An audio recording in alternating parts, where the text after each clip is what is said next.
Viewers নমস্কার, আমি doctor Jayanta বাইন, plastic এবং কসমেটিক সার্জন। আমাদের এই যে ভাই আজকে এসেছেন, ওনার গ্রেড 7 বার্ডনেস রয়েছে। আমরা দেখতে পাচ্ছি একদম মাথার পেছন অবধি ফাঁকা হয়ে গেছে, আপনারা যদি পেছন দিক থেকে দেখেন। তবে বেশ কিছু বেবি হেয়ার্স ওনার মাথাতে রয়েছে, সেই চুলগুলো খুব ভালো গ্রো করছে না, সেই কারণে হেয়ার ট্রান্সপ্লান্ট করা। এবং ওনার বয়স 35 বছর বয়স, এবং ওনার ফ্যামিলিতেও কিন্তু এই চুল পড়ে যাওয়া বা টাক হয়ে যাওয়ার ব্যাপারটা রয়েছে, সুতরাং একটা ফ্যামিলিয়াল প্যাটার্ন। তো আমরা যদি ওনার ক্ষেত্রে অ্যানালিসিস করি, আমরা দেখতে পাবো যে মাথার পেছনের যে চুলটা রয়েছে, ডোনার এরিয়ার চুল, সেটা কিন্তু যথেষ্ট পাতলা হয়ে গেছে। আমরা যদি কম্পেয়ার করি অন্যান্য যে চুলগুলো রয়েছে সেই চুলগুলোর সঙ্গে, যেগুলো যথেষ্ট পাতলা চুল, থিন চুল, তো আমরা যখন এই থিন চুল সামনের দিকে লাগাবো তখন কিন্তু থিননেসটাই থাকে, সেগুলো কিন্তু মোটা হয় না। সেই কারণে আমরা যেটা করব, আমরা দাড়ির থেকে কিছু ফলিকেল নিয়ে নেব। দাড়ির চুল কিন্তু হরমোনের প্রভাবে যথেষ্ট মোটা থাকে, এমনিতেই আমাদের দাড়ির চুল মাথার চুলের থেকে মোটা থাকে, এবং যেহেতু মাথার চুল কম্পারেটিভলি বেশি পাতলা হয়ে গেছে, থিন হয়ে গেছে, ফিনফিনে হয়ে গেছে, দাড়ির থিননেসটা কিন্তু হয় না। তো আমরা ওনার ক্ষেত্রে যেটা করব, যেহেতু গ্রেড 7 বার্ডনেস, তাহলে যেটা হিসেব রয়েছে 6x7x9, 7×9 = 63, 6300 মতো ফলিকেল লাগে। তো 6300 ফলিকেল ওনার ক্ষেত্রে পাওয়াটা মুশকিল হবে। আমাদের টোটাল প্ল্যান হচ্ছে 5500 মতো ফলিকেল করা। তবে এটা দুটো সেশনে আমরা করব। আজকের দিনে আমরা সামনের অংশটা করব, সামনের হাফটা ক্লিয়ার করব, বা সামনের হাফটাতে আমরা গ্রাফটিং করব। পরবর্তীকালে 6 থেকে 9 মাস পরে আমরা পেছনের অংশটাতে করব।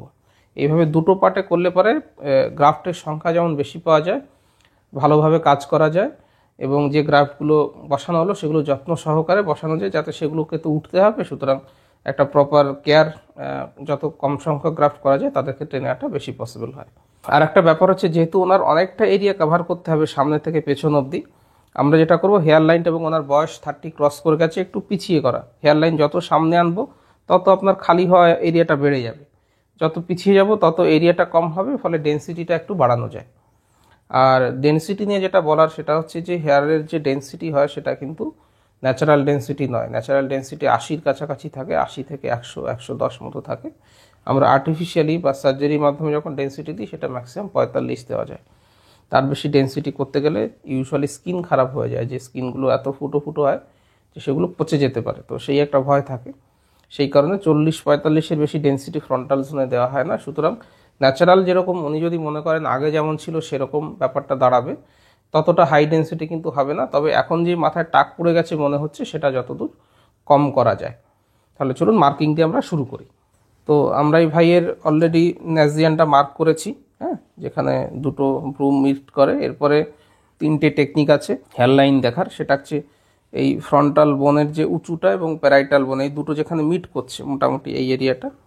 2 নম্বর, স্কিনের কালার চেঞ্জ থাকে, এটা বাদামি থাকে, এটা অনেকটা সাদাটে থাকে, এটা 3 নম্বর। এই 2 নম্বর। আর 3 নম্বর হচ্ছে কুঁচকে, যদি আমরা তাকাই উপর দিকে কুঁচকে তাকান ভাই, হ্যাঁ, তো এই কুঁচকোনোটা যেখানে শেষ হচ্ছে, ওনার ক্ষেত্রে কুঁচকোনোটা কিন্তু বেশ নিচের দিকে শেষ হচ্ছে, এই জায়গায়, এইখানটা শেষ হচ্ছে। এত সামনে হয়তো একসময় ওনার হেয়ার লাইন ছিল, কিন্তু এত সামনে যদি আমরা হেয়ার লাইন করি, সেক্ষেত্রে ওনার লুকটা চাইল্ডিশ আসবে, বাচ্চাদের মতো লুক আসবে। এটা 1 নম্বর।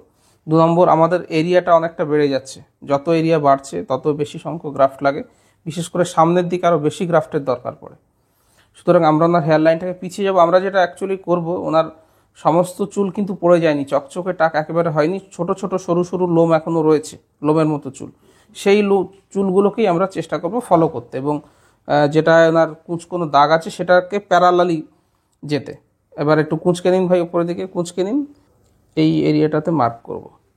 যেহেতু আমরা 2বার করে হেয়ার ট্রান্সপ্লান্ট করব, প্রথমবারে যদি হেয়ার লাইন একটু ওপরেও হয় সেটা নিয়ে অসুবিধে নেই, কারণ সেকেন্ড টাইমে এটাকে তখন যদি ওনার মনে হয় এবং গ্রাফট সংখ্যা যদি বেশি পাওয়া যায়, সেই ক্ষেত্রে কিন্তু সেকেন্ড টাইমে হেয়ার লাইনটা আরেকটু নামানো যেতে পারে, বা হেয়ার লাইনের ডেন্সিটি আর একটু বাড়ানো যেতে পারে। সেটা এই গ্রেড 6, গ্রেড 7দের ক্ষেত্রে এই সুযোগটা একটা পাওয়া যায়। যাদের কম গ্রেডের বার্ডনেস, তাদের তো গ্রাফট সংখ্যা অতটা লাগে না, স্বাভাবিকভাবেই আমরা সামনের এরিয়াটা খুব সুন্দরভাবে প্রথমবারেই রিপেয়ার করতে পারি। এরপর হচ্ছে টেম্পোরাল অ্যাঙ্গেলটা। মেয়েদের ক্ষেত্রে টেম্পোরাল অ্যাঙ্গেল গোল করে দেওয়া হয়, ছেলেদের ক্ষেত্রে সিঙাড়ার মতো বা কোণাকৃতি করা হয়। আপনারা দেখবেন চুল কাটতে গেলেও যাদের চুল খুব বেশি থাকে, এইভাবে অ্যাঙ্গুল করে চেঁচে দেওয়া হয়। তো এটা হচ্ছে জোন 1। এবং যেহেতু এই ভাই বাঁদিকে আমরা ইউজুয়ালি সিঁথি করি, বাঁদিকে ডেন্সিটিটা আমাদের বেশি থাকবে, এটা হচ্ছে জোন 1। জোন 1, জোন 2, জোন 3, 3টে জোন মার্ক করেছি। এর মধ্যে জোন 1-এ অ্যারাউন্ড আমরা 1200 থেকে 1400 ফলিকেল দেবো, জোন 2-তে 1000 ফলিকেল যাবে, জোন 3-তে সব থেকে কম ফলিকেল 600-র কাছাকাছি যাবে। বাকি যে এরিয়াটা বাকি থাকলো এটা হচ্ছে ক্রাউন এরিয়া। দেখুন এটা হচ্ছে ক্রাউন এরিয়া। ক্রাউন এরিয়াটা একটা বড় এরিয়া, এখানে আমরা 3000 দেবো। ক্রাউন এরিয়াতে যখন আমরা করব এখানে 2500 ফলিকেল দেওয়া হবে, 2500 ফলিকেল দেওয়া হবে। ক্রাউন এরিয়াকে আমরা দুটো ভাগে ভাগ করতে পারি, একটা হচ্ছে 4A যার চুলগুলো সামনের দিকে আসে, আর একটা হচ্ছে 4B চুলগুলো পেছনের দিকে যায়। তো আমরা এটা হচ্ছে পাসপোর্ট ভিউ। আমরা যখন পাসপোর্টে ছবি তুলি তখন এই পজিশনে তুলি। পাসপোর্ট ভিউতে দেখুন শুধু 1 এবং 2 এর কিছুটা পার্ট দেখা যাচ্ছে। তো এই এরিয়াটা হচ্ছে আমাদের সব থেকে বেশি ইম্পর্টেন্ট। এটা হচ্ছে যেমন বাইরে জামা আমরা পরি সেরকম এই এরিয়ার চুলটা দেখা যাবে। এই এরিয়াতে আমাদের সব থেকে ভালোভাবে ডেন্সিটি দিতে হবে, করতে হবে। আবার যখন আমরা পেশেন্টকে ঘুরিয়ে দেবো, ঘুরে যান, তখন দেখুন ঘোরালে পরে আপনি শুধুমাত্র 4B অংশটা দেখতে পাচ্ছেন। তাহলে ইম্পর্টেন্সের দিক থেকে যদি দেখা যায় জোন 1, 2 এবং 4B এই তিনটে জোন হচ্ছে সব থেকে বেশি ইম্পর্টেন্ট। তারপরে ইম্পর্টেন্ট জোন 4A এবং সব থেকে লিস্ট ইম্পর্টেন্ট জোন 3, কারণ জোন 3 এবং 4A এটা একমাত্র টপ থেকে বোঝা যায়। আমরা কারোর সঙ্গে লাইনে দাঁড়ালে 4B সে দেখতে পাবে, সামনের থেকে যখন ফটো নিচ্ছেন জোন 1 এবং 2 দেখা যাবে। তাহলে এই তিনটে জোন হচ্ছে আমাদের মোস্ট ইম্পর্টেন্ট এরিয়া। এই তিনটে জোন 1, 2 এবং 4B। তো আজকে আমরা 1 এবং 2 তো করছি, সঙ্গে 3 কিছুটা করব, পরবর্তীকালে 4B এবং 4A এবং তখনও 3-এর কিছুটা পার্ট আমরা করব। হেয়ার ট্রান্সপ্লান্ট বেসিক্যালি দুটো টেকনিকে করা যায়, FUT এবং FUE। এই দুটো টেকনিক আছে। আমরা এই ভাইয়ের ক্ষেত্রে FUE টেকনিকে করব, কারণ টি টেকনিকে স্টিচ করা থাকে। যদিও টি টেকনিকে করলে পরে রেজাল্টটা কিছুটা ভালো আসে ডেফিনেটলি। এখন আমরা টি এবং ই যদি তুলনা করি, টি টেকনিক 5% আমরা বেশি 5% মার্কস থেকে বেশি দেওয়া যেতে পারে। তবে ওনার চুল যেহেতু খুব পাতলা এবং মিডল এরিয়াটাও পাতলা, সেই জন্যে মাথার চুলের কিন্তু ওনার ক্ষেত্রে যেটা আমরা দেবো, যেরকম মাথার চুল থাকবে সেরকম গজাবে। দাড়ির চুলের ওপর আমাদের অনেকটা বেশি ভরসা করতে হচ্ছে, কারণ দাড়ির চুলগুলো শক্ত থাকে এবং শুধু পাতলা চুল না দিয়ে দাড়ির চুল যদি আমরা জোন 1 এবং জোন 2-তে মিশিয়ে দিই তাহলে রেজাল্ট ভালো আসবে। তো এই ভাইয়ের ক্ষেত্রে আমরা পুরোটাই ই টেকনিকে করছি, দাড়ি থেকেও ই টেকনিকে, মাথার পেছন থেকেও ই টেকনিকে নেওয়া হবে। পরবর্তীকালে যখন আমরা স্টেজ 2 করব, অনেক সময় চেস্টের থেকে নেওয়া হতে পারে, অ্যাক্সিলা থেকে নেওয়া হতে পারে, পিউবিক এরিয়া থেকে নেওয়া হতে পারে, সেগুলো নিয়ে আমার ভিডিও কিন্তু দেওয়া আছে। তো আজকের মতো আপনারা এই ভাইয়ের ক্ষেত্রে আমরা দেখছি 3000 প্ল্যান করছি, পরবর্তীকালে 2500 ফলিকেল আবার প্ল্যান করা হবে 8 থেকে 10 মাস পরে বা 6 মাস পরে, 6, 8, 10 মাস পরে। এবং এই 3000-এর মধ্যে আমরা জোন 1, 2, 3 এই তিনটে এরিয়া আজকে কভার করব।